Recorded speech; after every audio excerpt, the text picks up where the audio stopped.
Shock Piece: The Search for Freedom. A novel by C. Nguyen. Chapter 46. Dirt, the Year of the Dragon, and a Virtual Lover. Time moved on, and here came Dirt again. Smoke from the fireworks welcoming the Year of the Dragon was still billowing from the roof of Fu Hao Temple. Its thundering explosions were still ringing in her ears, and the sound of drums from the dragon dance was lingering in the air when Trin stepped into her house. The first step of the first person to enter the house on the first day of the Lunar New Year is called Song Dat. This traditional custom quite amused Trin. She had put a lot of effort into creating a festive atmosphere for Eddie and herself. She wanted them to feel bright and happy for this special occasion and went about the traditional ceremonies of Dirt more diligently than ever before. They had moved into this 2-bedroom flat half a year ago from a spacious 5-bedroom house. The house, along with the rest of her family and everything else inside it, had been left behind as part of her past. It was now replaced by this little unit. It was on the first floor of a business zone, cozy and functional. However, it was different from the house they had left. Both had to fight for space, even though there were only 2 of them now, instead of 6. Eddie, her youngest son, had been very attached to Trin ever since he was born. They had cried and laughed together through many occasions, and now he was together with her in their new abode. The rest were scattered about, as broken families happen to be. Just a week before Dirt, she had practiced another custom called the farewell ceremony for the spirit of the housekeeper. After the ritual incense burning with traditional sweets, assorted peanut candies, and tea offerings, Eddie and Trin had fun burning the make-believe paper currency, miniature paper hats, clothes, and car. Those were his means to use to travel all the way from earth to heaven. The housekeeper's spirit was to report to the King of Heaven the household's internal affairs of the past year and to return to earth on New Year's Eve, in time for New Year celebrations. "Bring the make-believe money and those other things here, darling," Trin told Eddie. She pointed to the pile on the dining table where treats, candles, and incense containers were still on display. The incense had just burned to ashes, marking the completion of the spiritual ceremony, and she could clear everything away now. Stepping outside to the balcony, a bucket in one hand, a gas lighter in the other, Trin was going to burn the paper money and the other paper objects, as was customary. Following the farewell ritual, the wind was strong and cool. There was a sudden change in the weather after the hot, dry desert air the day before. The sky was dark with a few twinkling stars far away. Only the street lights from the main road were illuminating the balcony, but it was bright enough. She put the bucket down on the concrete floor, and Eddie excitedly threw in all the stuff in his hands. "Can I light it? Can I? Please?" he pleaded, pulling the lighter out of her hand without waiting for Trin's response. "Okay, but be careful, don't burn your fingers," she cautioned the boy. "Wait, it's fun to burn it a little at a time. Let me get some out, then you can start, darling." She took out half the chunk in the bucket and left it beside her. Then Eddie picked up a piece of paper currency and lit it. The paper burned fast in his hands, but did not stay long enough to start the flame. The smoke was acrid from the dyes. He had to do it a second time before the flame caught easily with the wind. Its crimson blaze was bright, and it moved in a kind of languid dance, rising and bending this way and that, as if in a silent rhythm with the breeze. They squatted around watching it in pleasant stillness, feeling the raw excitement of real fires. Then the flame grew stronger. The heat increased and the smoke became more dense. The plastic bucket started to fall sideways, then part of it melted along with the make-believe paper objects. The blaze was as high as 1/2 meter now, and despite the imminent danger, both burst out laughing, even in fright. Trin had been foolish to use the plastic bucket. She did not think that it would melt with the burning of paper, but apparently the temperature was high enough to reach its melting point. The smoke and fire rose further, fueled by the plastic bucket. Mother and son ran in circles looking for ways to snuff it out, bumping into each other, laughing at the same time. "Eddie, get the rag, quickly, boy!" Drin shouted, pointing to the corner. "Where? Where?" Eddie jumped from his sitting position, shouting equally with excitement. "There! There!" "Oh, never mind." Drin ran inside the house, abandoning the idea of using the rag to throw over the small fire that was the cause of so much excitement. She rushed to the dining table and carried out the vase, then poured the whole thing into it, flowers and all, still laughing. Meanwhile, instead of subduing the fire, Eddie was feeding more paper into it, seeing from her cheerful manner that Trin wasn't very worried about the danger. "There you are. Our housekeeper's got a bucket to have a bath in, as well as some flowers for a romantic dinner on his way to heaven," Trin exclaimed triumphantly, taking charge of the situation. That had been last week. Tonight she was by herself at home, spending her New Year's Eve alone.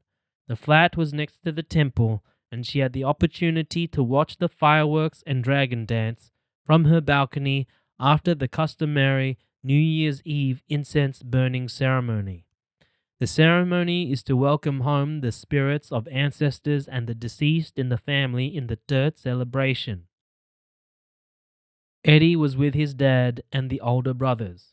Her New Year's Eve was being celebrated with her dog. Poor Cadbury, the chocolate border collie, was frightened out of her wits with the noise of the fireworks and all the commotion around her. After the firecrackers that marked the new beginning of a new year, they walked hurriedly toward the house. The dog was fighting desperately with Trin to get to the door first. She leapt forward, trying to squeeze her large body through the grills of the security door, albeit unsuccessfully. "No, Cadbury, no! Out of my way, silly girl!" Trin shouted. She had to control Cadbury. She must not let her dog get in front of her. That was definitely a no-no. Trin shoved the strong dog aside in case she entered the house before her. Then the rest of her year would be the same as Cadbury's fate. She laughed aloud, thinking there could not be anything worse. As the first being to enter the house will bring their aura and personality to that household for the whole year. She would not want Cadbury's canine's aura or personality at all, obviously. She would not want to go yap-yap all day long, waiting to be fed or petted at the whim of the owner. She would rather be independent in her own environment at any cost. A virtual lover. Trin won the battle. She went in and turned on her iMac. She was going to write. Lately, Trin had formed the habit of writing to her imaginary lover. She had created a fictional character, a listener in her mind without any physical image or resemblance to anyone in real life, to write to and to talk to every day. Her desire to be in love, truly in love, urged her on. Many times she wondered if she could ever love again, a pure, unblemished love that originated from the heart without any prejudice. Would it be possible after all? Then one day she thought of a solution. She started to pour her feeling and emotion into words. A series of love letters materialized. A void was now filled by her creation, and it satisfied her femininity miraculously. She could pretend that she was in love, deeply and profoundly in love with that fictional character, and wrote him long, romantic, and loving letters at almost every opportunity when she found the need. She ceased to feel lonely from then on. The days were brighter and the nights were warmer. Her heart was bubbling with air, and the oxygen coursing through her blood brought vitality to her entire being. There was somebody out there for her to love and be loved by after all, even in her imagination. How wonderful that could be! The loneliness she felt as a busy single woman was not because she was alone. Drin was rarely alone. There were her sons, her mother, her friends, relatives, colleagues, customers, and her dog during the days. But many times at night, the loneliness of a woman yearning to find her other half crept over her and pricked at her mind dully, like tiny ants picking away a pile of sugar grains. It was draining her of her courage and spirit to go forward. The pile of sugar grains was being depleted as time moved on. Drin could not let that happen. She had vowed never to succumb to desperation and loneliness ever again. So here she was, writing on her first day of the year of the dragon to her fictional lover. It was the first day that she was alone on an occasion as important as dirt, when everyone was supposed to be together. She had known that it was only a start, as she would have to face it many more days in the future. But she was ready. She had her confidant, a distant figure somewhere in the universe, whose presence continued to help her regain her equilibrium in all those lonely and dispirited days and nights, wherever she was and whenever she needed it. Second day of dirt.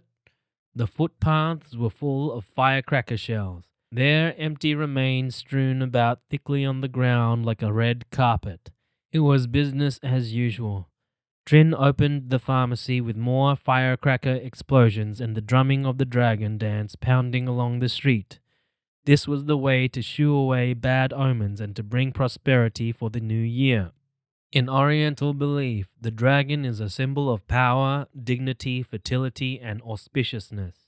The longer the dragon dance, the more power it has to exert upon tenanted property. With that belief, many merchants usually hire the dance with the most skill to move in a flexible, sinuous, undulating manner, mimicking the dragon's movements. The dance usually ends with a reward for the dragon tied on a high pole. The deafening noise from firecrackers is believed to scare off demons and evil spirits. The pharmacy was quiet. Traditionally, Vietnamese or Asians avoid shopping for medications during dirt. She had mixed feelings standing in the pharmacy looking out.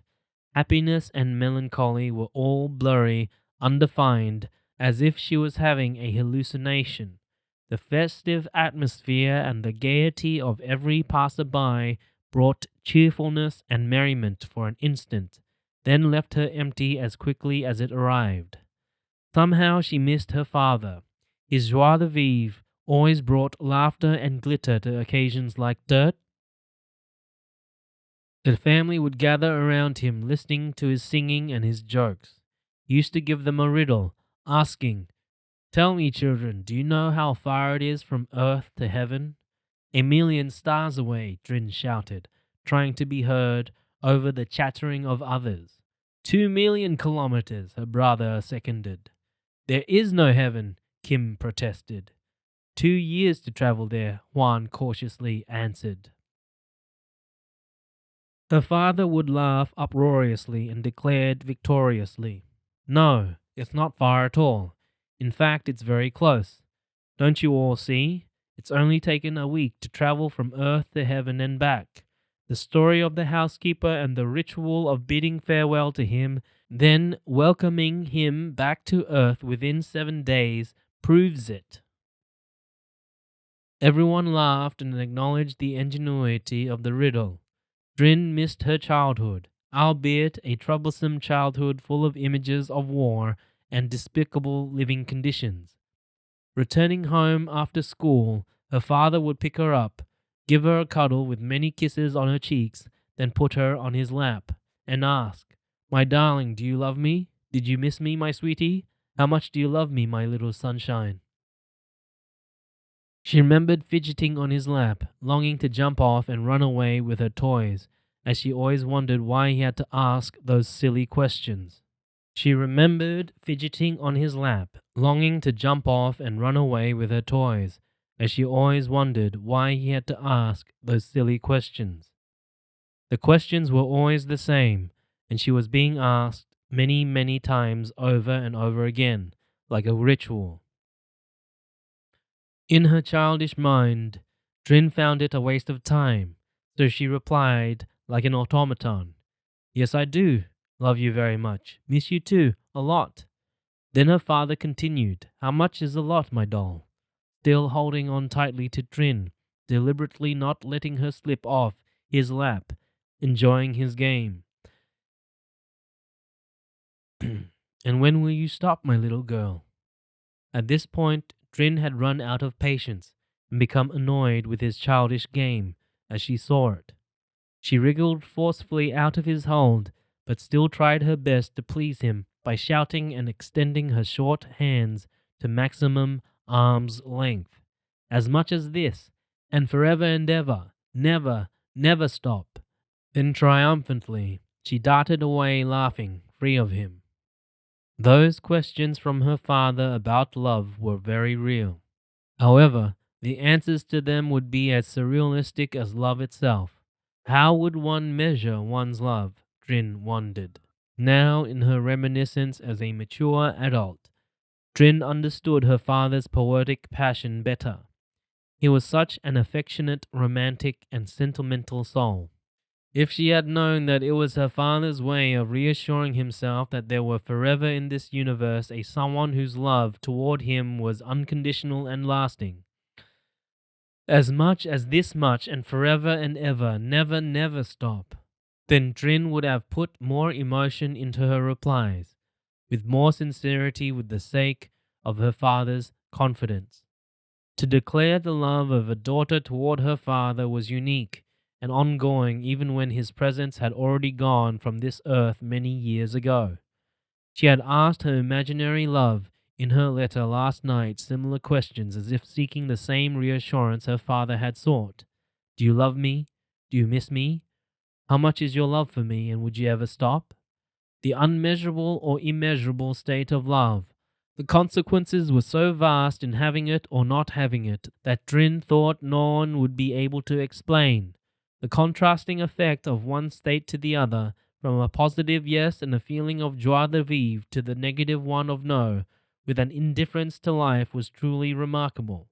But Trin was feeling very positive now. She was happy and content with the love she created, a warm feeling of sensuality spreading through her entire being, and she wondered if she was really missing that imaginary darling by being so rooted in her melancholy all this time. The creation. "You know, baby, it's been a while since I've had a chance to say the word to anyone." Trin heard herself talking to her confidant. She was daydreaming now. The LOVE word, she enunciated each letter of the alphabet. "And it's been a while since I've been anyone's sweetheart. These terms of endearment seem as strange to me as a different language, lost for so many years. But I've got you now. You are now my darling. I'm so glad, my love. My yearning to say these terms of endearment has been satisfied now by whispering to you."